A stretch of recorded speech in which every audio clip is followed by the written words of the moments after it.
You're listening to Civic Media. You can tune into any of our live shows on any radio station across the state with the Civic Media app. Find us in your phone's app store and listen anytime, anywhere.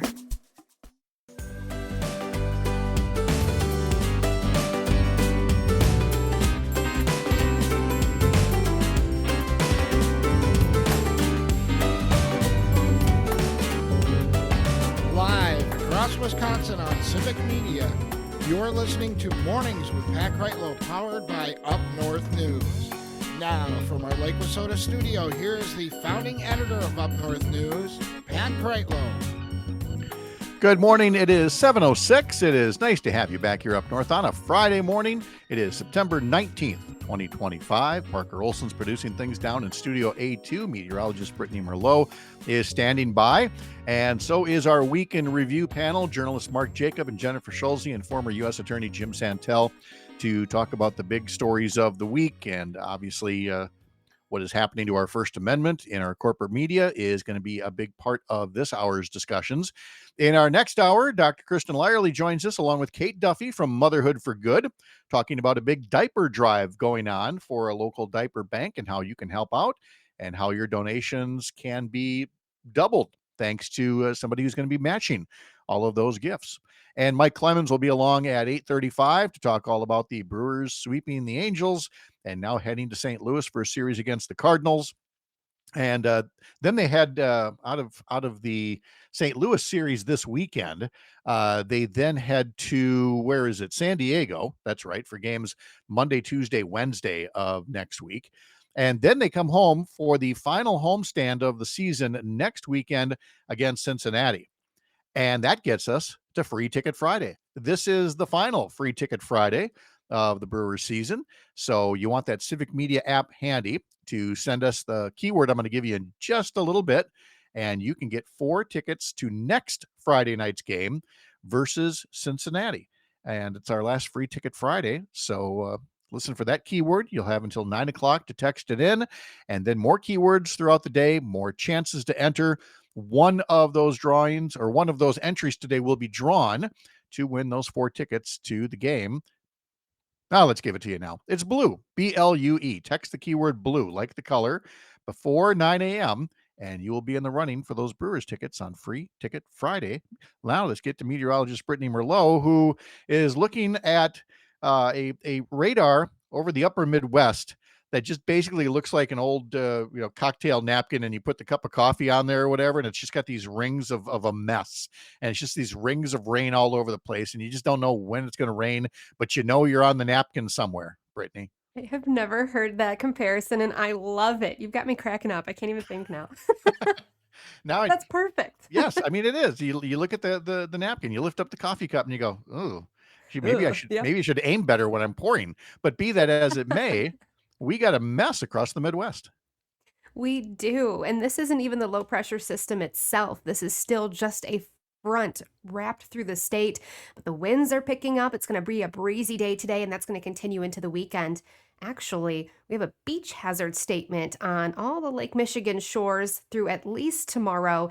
And we're also looking at Douglas County. You're going to see some of the bigger waves potentially approaching about 10 feet high. So strong winds off the lake, strong winds inland as well, and a lot of rain on and off. It's becoming numerous now throughout the state, a little heavy at times, especially right now towards Hurley, Eau Claire, Park Falls. You're kind of getting in the mix of that. But this is going to be the case as we go through the next few days. What I'm thinking is we'll have a little break this afternoon, and then more starts to ramp up later tonight, or it could be heavy in spots. We might get a little bit of a break tomorrow, but then Sunday it looks to get heavy as well, and potentially into Monday too, where we could see a front setting up across southeastern parts of the state, where it could just start to downpour, maybe 2 inches, 3 inches in some spots. But widespread, we're really looking at about a half an inch to an inch by the time this weekend is said and done. Really depends on if your town gets underneath multiple thunderstorms or not. This is a messy system. It has honestly been one of the hardest ones to forecast, to be honest with you. But the good news is I don't see any severe weather in it. I just see some heavy rainfall potentially. So breezy, wet, dark and dreary this weekend. Don't forget the umbrella. I actually made a post on Facebook. I want pictures of your umbrellas. I just started thinking this morning, there's got to be an array of colors and designs and things. And if you get caught in the rain, I want to see a video too. Yes, there are absolutely so many umbrellas. That's a great idea. I wonder if there are All any right, Yeah, you think umbrellas there that you look go. like Pat's shirt. right? Oh, the one day I don't wear a plaid or a flannel shirt, and now it's being used as fodder for umbrellas. No, It it's would make a got little gorgeous palm umbrella. trees on it. It's fine. Let's see what's in the mailbag here. First off, from Alicia. Ooh, what's with the honeycomb design on the shirt? All right, moving on here. From Roger. And Stevens Point, good morning. As the bells echo from St. Peter's Church, I tuned into the game that Chad Holmes called last night, Wausau East at Mosinee. The game had a 1 hour, 40-minute rain delay with a thunderstorm. Mosinee Yep. won 35-7 as the game went final at almost 11 p.m. Chad Oh, Holmes puts in some long days. oh, Let's see. I know that we've got Rob in Tigerton here. Here he is. Good morning from Tigerton. Cloudy and 59 he puts on YouTube. Yesterday, I was busy mowing 5 yards in Tigerton. Yesterday, when you were all talking about pizza, I had a supreme pizza at Blazers Bar and Grill in Split Rock. And he notes that the Tigerton sunsets are rapidly coming before 7 o'clock. 6:58 is what he oh, says sunset's going to be in Tigerton. He said last night around Lake Dubay area, north of Stevens Point, had 2.5 inches of rain. Tigerton, 0.2 of an inch of rain overnight. He said, we do need the rain. It was the first in 10 days. And so that much rain is needed. And he also says he does not have an umbrella. Whereas Rob, Alicia you have puts all on of there, that info. I know. Alicia says, ooh, I've got a rainbow umbrella that I bought at Fox Valley Pride. So Oh. Ooh, there. So that get sounds them sent in. beautiful. And I mean, do you subscribe to the whole theory of, opening an umbrella inside is bad luck, or can people open their umbrella inside to make the video or the photo? Ooh, Or would you to rather each they his be own. outside? Okay. I All wouldn't right. do that. I would be outside with it. Outside's better. Come on. Look at you But if being all superstitious. but if it's stored inside and you're not going anywhere and it's just sitting there, you can just send a picture of it just sitting there. That's fine. Okay, that'll work. Thank you, Brittany. We'll talk to you next hour. Have a good day. Hey, remember you can sign. Where'd that go? Come back Jeez. here. Remember, you can Wow. sign up for our newsletter, upnorthnewswi.com. We've got a weekday version. We've got a weekend version with the Sunday morning question of the week that I put together. The weekday one is put together by Ellie, our new Newswatch newsletter editor. And she talks as well about the diaper drive that we're going to be discussing an hour from now with Kate Duffy from Motherhood for Good. So you've certainly got a story there of ways that you can help us out. And there's also a story here about a Lake Michigan shipwreck that has been uncovered after 139 years. So learn more about that in our newsletter. Sign up for it at upnorthnewswi.com. In the news, there is a report that Congressman Tom Tiffany might be on the verge of announcing a run for governor. It's not an announcement that's coming from him. It came from Wisconsin College Republicans. Yesterday, they tweeted out a flyer advertising a very special event in Wausau hosted by Tom Tiffany coming up next Wednesday, September 24th. Multiple Republicans in the state told the Milwaukee Journal Sentinel that Tiffany is planning to officially jump into the 2026 governor's race next week. I mean, I'm still not thoroughly convinced because, again, putting your name out there is a great way to do fundraising and build name ID. And in the end, he could say, this just isn't the right time for me. But thanks for all of you who've been writing checks recently. So, again, I'll believe it when I hear it. Although it would be great news for Wisconsin Republicans because right now they have two relative unknowns who are running in Washington County Executive Josh Schoeman and Waukesha County business owner Bill Berrien. And so while Tom Tiffany is far better up north in the 7th Congressional District, his name, of course, has come up in countless conversations because Republicans are desperately seeking a rare win in state elections. You would get the impression that Republicans were dominant in Wisconsin to look at the legislature, but that, of course, was based on maps that were gerrymandered for over a decade. If you look at statewide elections, there have been 18 statewide elections dating back to 2018. And of those 18 statewide elections, the Democratic or the progressive candidate has won 15 of those 18 state elections. Now, there will be a primary, of course, both for the Democrats and the Republicans for the governor's race. There will be races next year for lieutenant governor, attorney general, treasurer, secretary of state. But with a wide open governor's race, Republicans are looking for somebody who has name ID. And so it is quite possible, though I would say not a certainty yet, that Tom Tiffany could get into the race in the middle of next week.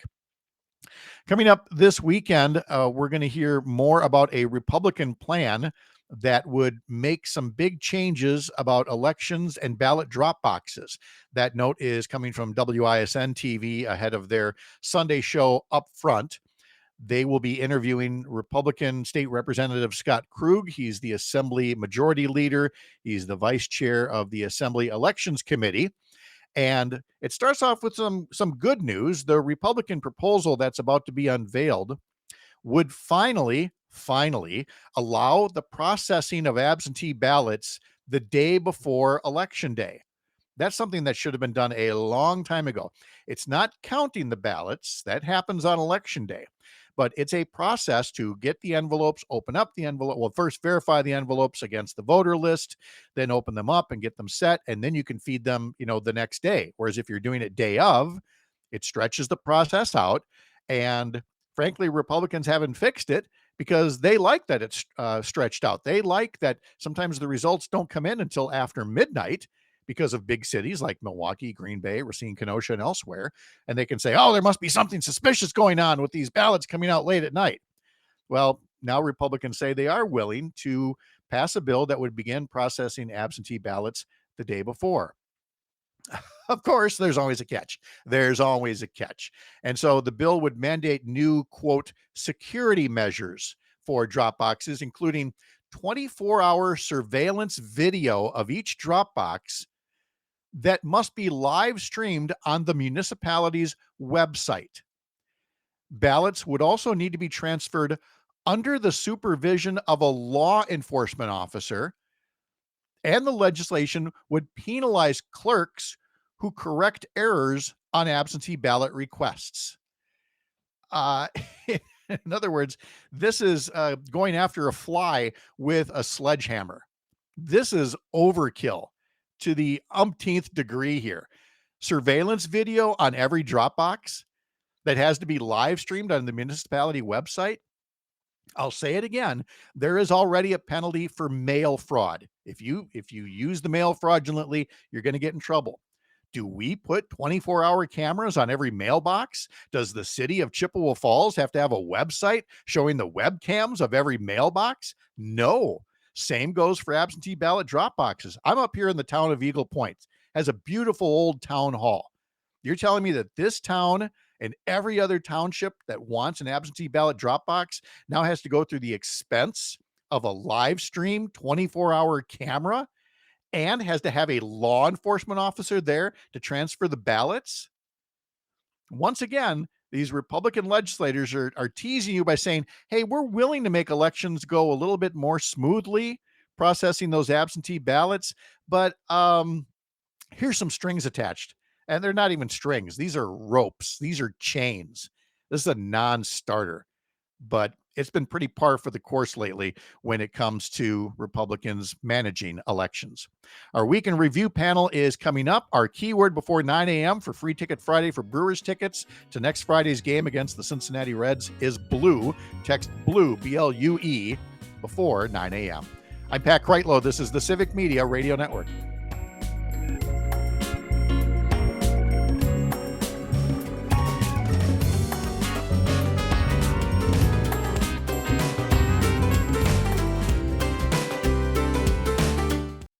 You're listening to Civic Media. Stay up to date on the latest news and information for your local community and Wisconsin by signing up for our free email newsletter. Visit civicmedia.us/email to get started.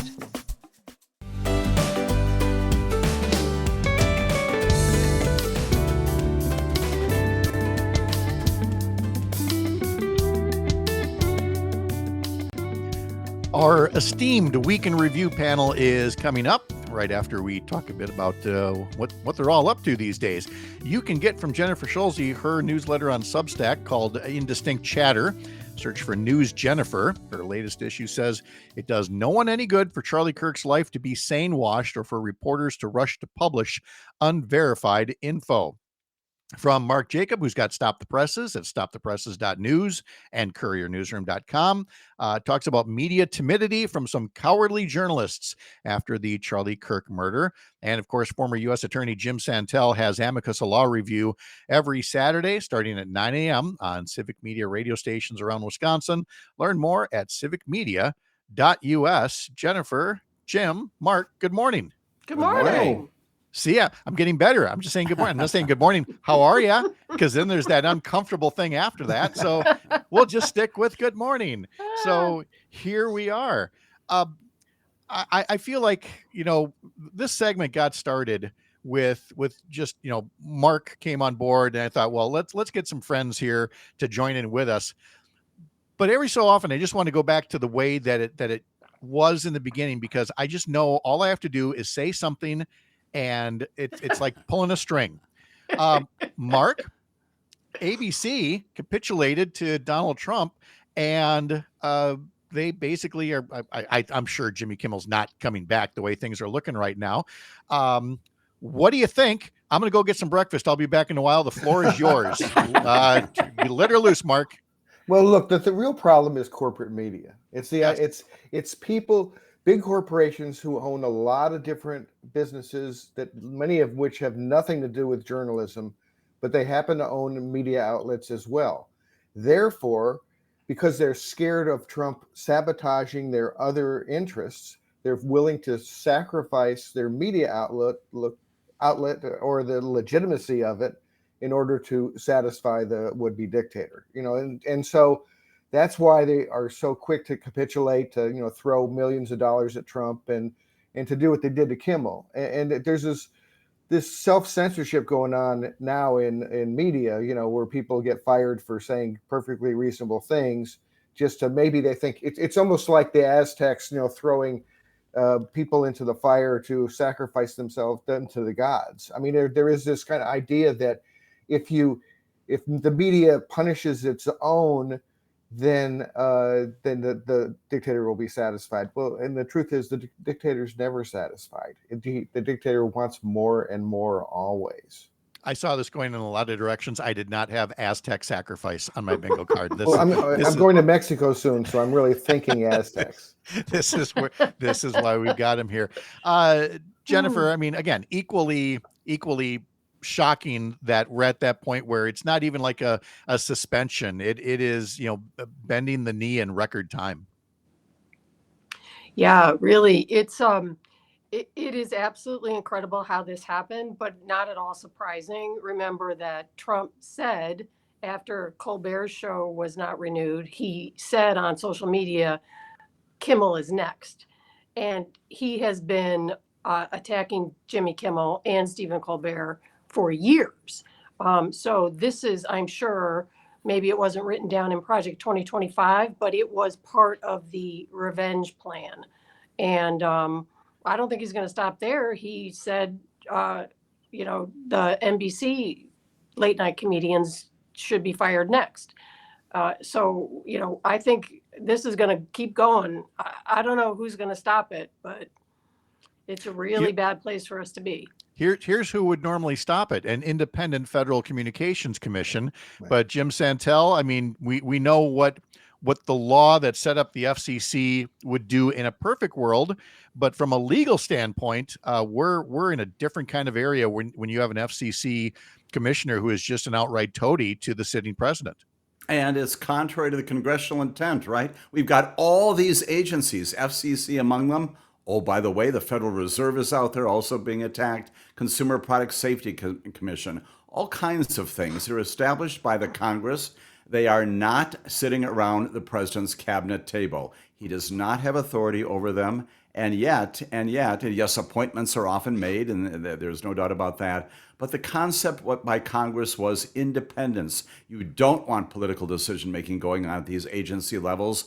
And again, up to now, the Supreme Court in many of these cases has said, all right, even while we're litigating that underlying issue, which has been resolved, we know the president does not have authority in these areas. We'll let you go ahead and fire people, let you go ahead and frankly, encourage exactly the kind of thing that the Congress prohibited, which was partisan perspective, doing things that are on the agenda of a particular political party. It is completely antithetical, regardless of what your political views are, Republican, Democrat, somewhere in between. This is not the way our administrative strategy was set up and our structure was set up to operate in this way. No, not at all. And Mark, I mean, we'll get more into this after the break, but I mean, where do we go from here? I mean, we do have people like just a minute ago, Adam put up, I immediately canceled my Disney Plus subscription. I love Disney's content, but I need to speak with my wallet. And there are plenty of people doing that. From more of a big picture standpoint, are we relatively just tied up until the midterms and maybe there's a change in Congress? Well, that's part of it. I mean, because Congress is letting all this happen. I mean, they've pretty much just surrendered all of their duty to the American people. Mhm. But I really think, acting with your wallet is the way to go. I mean, why are these big corporations complying with Trump's fascism? For money, because they think democracy won't make them as much money as this will. And it's all bottom line stuff. So why not hit him with the bottom line? So yeah, I'm for boycotts. I think that's the way to go. The thing that really strikes me about this, Pat, is the idea that Trump hates government regulation, supposedly. Oh yeah. Yet the FCC is doing way more regulating and climbing into our business than anyone than it ever did before. It's like they hate red tape. Oh, we hate red tape but we sure know how to impose it when we want to. We'll have more with our Week in Review panel coming up after the break. Again, blue is our keyword for Free Ticket Friday for Brewers tickets. This is the Civic Media Radio Network.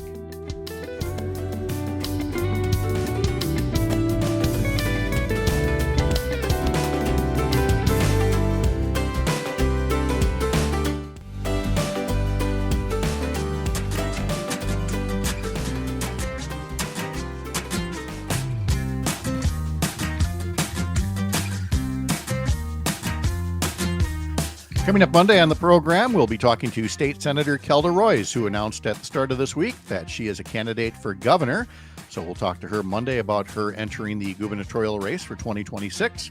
Then on Wednesday, in our homeroom segment, we will talk to Dr. Jill Underly, State Superintendent of Public Instruction. Yesterday, she gave her State of Education address and said that the first thing we try to teach our school kids is to stand up to bullies. And right now, the biggest bully in education is this federal government. So we'll talk to Jill Underly about that coming up next Wednesday here on the program. We do want you texting in the word blue. That's our keyword for Free Ticket Friday. But while you're at the Civic Media app, there is that text feature to text us things like the word blue or comments or questions. But there's also a voice note feature. If you use that button instead, you can record a little audio message to us that we can listen to or that we could even play back on the radio. So check that out through the Civic Media app.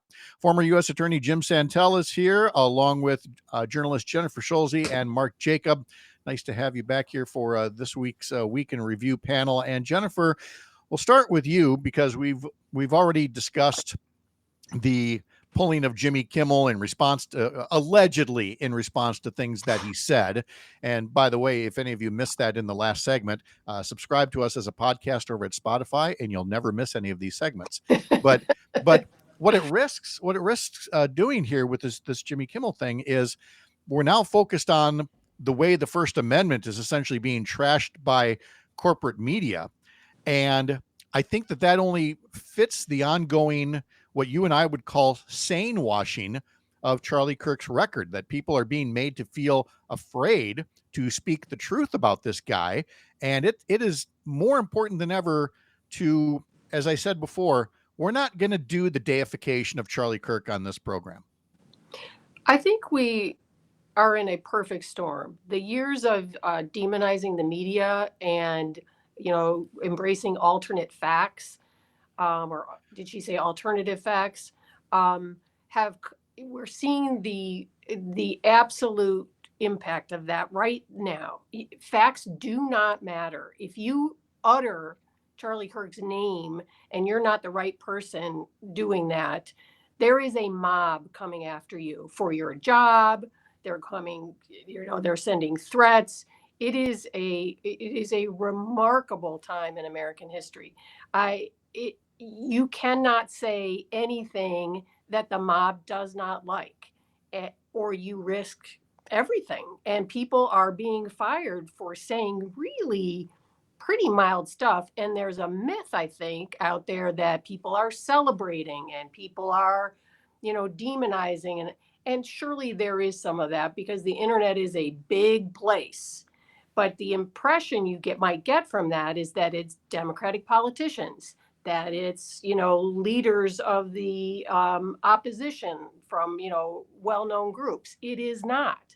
But it is so consumed everybody and everything that up is down and down is up. It is an incredible thing. It's what I always say about, Ronald Reagan's welfare queens. There will always be at least one person gaming the system. And there will always be one immigrant who's committing a crime. And even if that's the only one, if you blow that up, people are going to think that's what everybody is doing. And that's what they're doing now with people who are not even criticizing Charlie Kirk, Mark Jacob. They're simply repeating his words back. And now you have from Congressman Derek Van Orden becoming a modern day Joseph McCarthy. You have, as Jennifer refers, this mob that begins at the very top with essentially a mob boss in the White House unleashing this mob, something that he's got experience doing. Mm-hmm. Right. Well, I mean, it's clear that the right wing is looking for excuses to become even more authoritarian than it already is. And so they're just looking for pretexts. I mean, if people need to understand what the Reichstag fire was in Germany, and that was when somebody, it's still not even clear who, set the parliament on fire. Now, the Nazis reacted by getting rid of all civil rights and creating a dictatorship. So, and I'm not saying, I'm not making a one-to-one comparison with MAGA and Nazis, although I'd stop making any comparison if they'd stop acting like that. But what I'm saying is that they look for pretexts. Fascists look for pretexts. They want excuses to do terrible things. And the Kirk thing, which was a terrible act by a confused young man, is their pretext. And that's the thing. As Jennifer pointed out, 2 months ago, Trump was posting about getting rid of Jimmy Kimmel. It's not that it didn't have anything to do with Charlie Kirk. Not a thing. That's just a pretext. Yeah, exactly. And you have in this growing mob, Jim Santel, you have people who are, we've gone from support to allegiance to blind faith, and they are starting to lose sight of things like the difference between a king and a president. And that was a theme echoed this week by a sitting Supreme Court justice.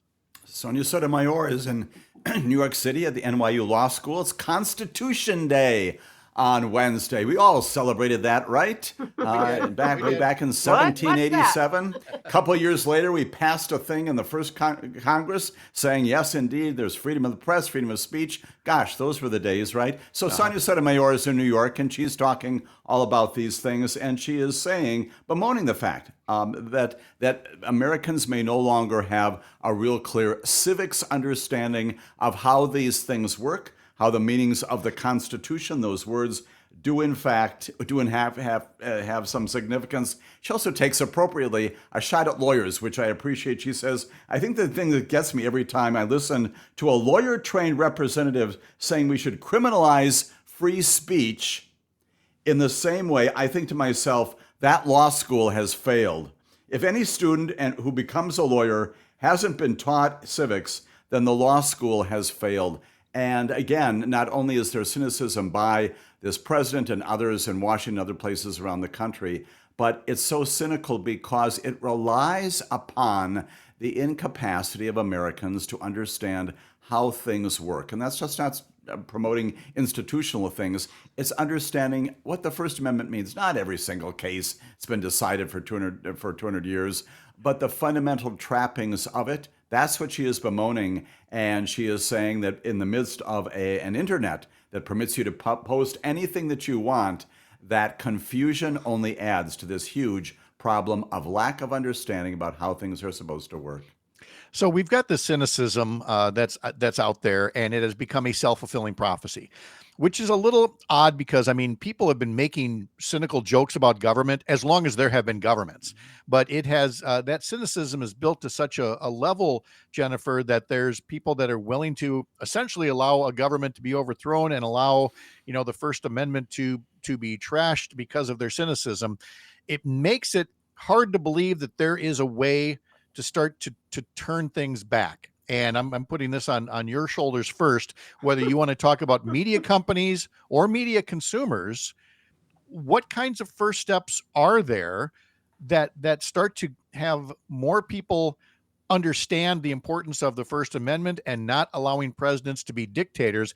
I guess I'd go first just to say what we need is for networks, and I would also say for colleges and universities, a few more people to be especially vocal in standing up and resisting this trend. Well, yeah, I agree with that. Right now, people are afraid.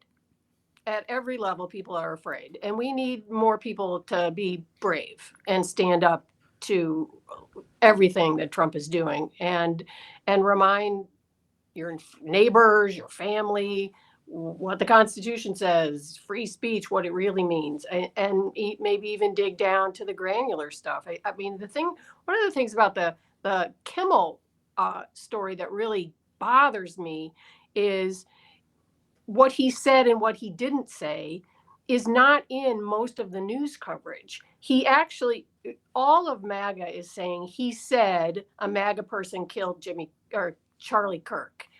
He did not. He was making fun of Donald Trump. And I scoured news coverage yesterday in the follow-up stories about the Jimmy Kimmel suspension. And I couldn't find many that actually had what Kimmel said and also reflected what MAGA is saying he said. So it's there is an Earth 2 over here. And I think people need to really understand that and appreciate it and then try to puncture it. And I think one of the ways we fight back against that is I think we have to start really leaning into alternative communication things. I think network news is on its way out. So what's going to replace it? Where's Jimmy Kimmel going to pop up next? He's not going to go back to ABC News or ABC. I doubt it. Where's he going to come? There's got to be alternative spaces. We already know that there are. I think we have to also help support the ones that are there and grow them, like Career and things like that. And maybe that's a start. Yeah. Let's look at another dimension of this, Mark. And we've been talking about ABC a lot here, but let's talk about the affiliates and the affiliate ownership. Ugh. And now I'm really going to show my age because I grew up at a time when we had what was called the rule of sevens. The most anybody could own was 7 AMs, 7 FM radio stations, and 7 TV stations. And that was it. And now we have these groups that own dozens and dozens of stations and hundreds of stations. And if they have right-wing ownership and biases like Sinclair and maybe Nexstar as well, it's those affiliate groups that are truly the big corporate media, arguably more so than the networks. And that is that just is blaring antitrust issues in my mind, Mark. Well, that's a key thing, because while ABC as an entity doesn't, get regulated, or they don't have to be sanctioned by the FCC, the licenses, they're not licensed by the FCC. The individual stations, local stations, are licensed by the FCC, and that's where the Brendan Carr has them, by the neck. I mean and what you have is Nexstar, for example, which was part of the whole Kimmel thing, got that ball rolling. They have a deal now to get even bigger. That's got to be approved by Brendan Carr and the FCC. So clearly they're going to do whatever Trump wants in order to get bigger and bigger. And if people are complaining about the lack of disparate voices and lack of free speech, which the right wing was talking about, at least during the Biden administration, they need to be looking at these monopolies that are being built up. And if you're Trump, you want monopolies if they're beholden to you, because that just shuts everyone else out. And so Sinclair and Nexstar and places like that are extremely powerful now because they're completely controlled by Trump, and they'll do whatever he wants. And again, not to get too deep in the weeds, although I'm always tempted to do like the entire 3-hour show, Jim, on Hungary and what we're now, I think a lot more people are learning the word Orbanization for Yes. Viktor Orban. And I've only got a couple of seconds here, but I mean, I think people are right to be concerned about government not necessarily owning media, but having very friendly people in those ownership positions. Absolutely. Very brief point. There is still an antitrust division inside the Department of Justice that should be attacking the very monopolies, those things. We used to do that. We don't do that anymore under this administration. That's right. Jim Santel, you can hear him on Amicus Law Review Saturdays at 9. You can get Indistinct Chatter from Jennifer Schulze on Substack, and you can get Stop the Presses from Mark Jacob at stopthepresses.news through couriernewsroom.com, all part of our amazing Week in Review panel. And again, Free Ticket Friday, the keyword until 9 a.m. to text us is blue. Your chance to be in the running for a drawing for 4 tickets to see the Brewers versus Cincinnati next Friday night. I'm Pat Kreitlow. This is the Civic Media Radio Network.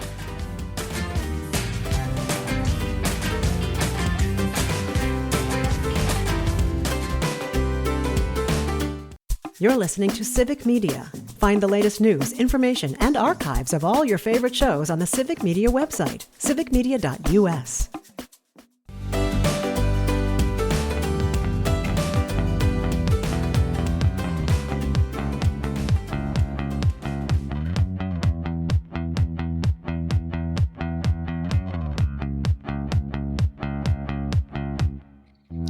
Got another great day of programming here across the Civic Media Radio Network. You heard Greg Bach earlier. He and Jane Matinair will have Matinair on air coming up at 9 o'clock, and their guest at 9:35 this morning is Congressman Mark Pocan. And then they'll have Dan Schaefer from the recombobulation area just after 10 a.m. The Todd Alba Show can be heard from 2 to 4 this afternoon, and at 2:30, Todd will be talking to Bill McCoshen. Now, you and I would probably know Bill McCoshen best as the lobbyist, a former chief of staff and campaign manager for Tommy Thompson. He was later Secretary of Commerce. No, Todd Alba is talking to Bill McCoshen today in his role as president and founder of the Janesville Jets North American Hockey League team, talking about their new arena and their home opener this weekend. Jim Santel will be appearing with Maggie Dawn this afternoon at 4:05, and then at 5:05, talking to Noel Haverson of NeighborWorks in Green Bay about the housing crisis and homeowner programs to keep housing affordable, and Nightlight with Pete Schwaba at 7:30 tonight, Bar Band Friday with Terry Barr. All that coming up on the Civic Media Radio Network. Head over to civicmedia.us to learn more. A few minutes more here with Jennifer Schulze and Jim Santel and Mark Jacob. And I want to go to the comments here on YouTube. This one from Adam. And then, Mark, we'll go to you on this one. The administration is successfully finding ways to distract from the Epstein cover-up. No matter what, all conversations need to lead back to Epstein. Now, I'm not going to subscribe to the notion that this entire Kimmel thing was like entirely an Epstein distraction, but it happens to be a very nice coincidence. And I guess what I'm trying to do, Mark, is steer us back toward, I mean, not that this shouldn't die down. This is still an outrage, but we are careening toward another government shutdown. We have the Epstein files out there. We have farmers' crops about to rot in the fields because China hasn't purchased anything yet. And so somewhere along the line, we've got to juggle many plates at once and keep people focused on some of the things that are really going to impact them. Right. I mean, yes. I mean, the real trick there, Pat, is that the Epstein files doesn't directly affect you unless you care about, children getting sexually assaulted, which all of us should and do care about. But these kitchen table issues, the fact that prices are rising, and the fact that the government may shut down. I mean, these are really important things for people. The truth is, everything's going in the wrong direction. I mean, when you look at public health and the vaccine rates and stuff like that, that's alarming. People will die in coming years because of what RFK Jr. did. And so, yeah, there's a lot to be alarmed about. But what we really ought to do is put it all under a big umbrella and say that everything's moving in the wrong direction because Donald Trump doesn't give a crap about anything but his own money and power. And And same thing with all the Republicans who are enabling him, and they've got to be stopped. Jim, if we were focused elsewhere, one of the cases might be on the Epstein case. The way that Assistant Attorney General Todd Blanche did not exactly put on a textbook case of how to deal with Epstein co-conspirator, co-offender, co-predator Ghislaine Maxwell. He did a terrible job of interviewing her. And again, he should not have been doing that in the first place. But putting aside his incompetence, again, this is the Deputy Attorney General, the second in command of the United States Department of Justice. Listen to what he said about the reasons why he did that. He said the point of the interview was not for me to pressure test every single answer she gave, of course. Well, if you really want to find the truth, that's what good investigations do, Mr. Deputy Attorney General. You've been a lawyer for a long period of time. You have no business being in that job if you don't understand how your own department works. And then here's the big one. The point of the interview was to allow her to speak, which nobody had done before. Again, Mr. Attorney General, Constitution, she had a trial. She has a right not to testify. That was the forum in which she could have taken the stand and told America everything that happened here. She had that forum, and he again repeats this notion that the American people should have had a chance to determine whether she is credible or not. There was that opportunity. She chose, constitutional right, not to pursue it. And what are you doing now, providing this additional forum? Are you going to go around as to every defendant who testified at trial, following which they're convicted, and say, you should have a forum. Let's sit down and just have a freewheeling discussion about things. This is so absurd. And again, it's coming not from someone who may not know about this. This is the second in command of the United States Department of Justice. It is horrifying, shocking, bewildering, and completely robbing him of his credibility. Jim Santel is just getting warmed up. More preaching coming up on Amicus, a law review tomorrow at 9 a.m. across the Civic Media Radio Network. And Jennifer, I'm going to give you the last word to just to again remind people on any one of these things. I think everything should start with if Joe Biden had. And we can do forcing a conservative host off the air, the stuff that Trump said in London this week that got no coverage, acting like a complete chucklehead, not to mention, the Epstein case, but heaven forbid he trip on a sandbag and now he needs to be committed. I don't know how we got to this point, but I will never get tired of pointing that out to media figures that want to make a big deal about Joe Biden's foibles that don't seem to be doing the same thing right now. Well, spinning off of what Mark said, I think the big picture is we are less safe and everything is more expensive. And if you recall, those two things were big, big, big issues, particularly the more expensive throughout the Biden administration. And I think if we could just put all of that under that umbrella and talk about it with some regularity, and frankly, people are feeling it. Coffee is too expensive already. The whole country drinks coffee. I'm telling you, I think it's going to be the coffee that really makes this hit home for people. I think so too. I mean, people know what their prices are, and that whatever grace period existed for Trump on inflation, that is winding down rapidly. Jennifer Schulze, Jim Santel, Mark Jacob, thank you so much as always. It's always good to have you here. Have a great weekend. Good to be with you, Pat. Okay. Well, I mean, they're the best. We've got the best weekend review panel in the business here. You can hear them every Friday in our 7 a.m. hour. Dr. Kristen Lyerly, she's the best too. She'll be in here right after the 8 o'clock news. I'm Pat Kreitlow. This is the Civic Media Radio Network.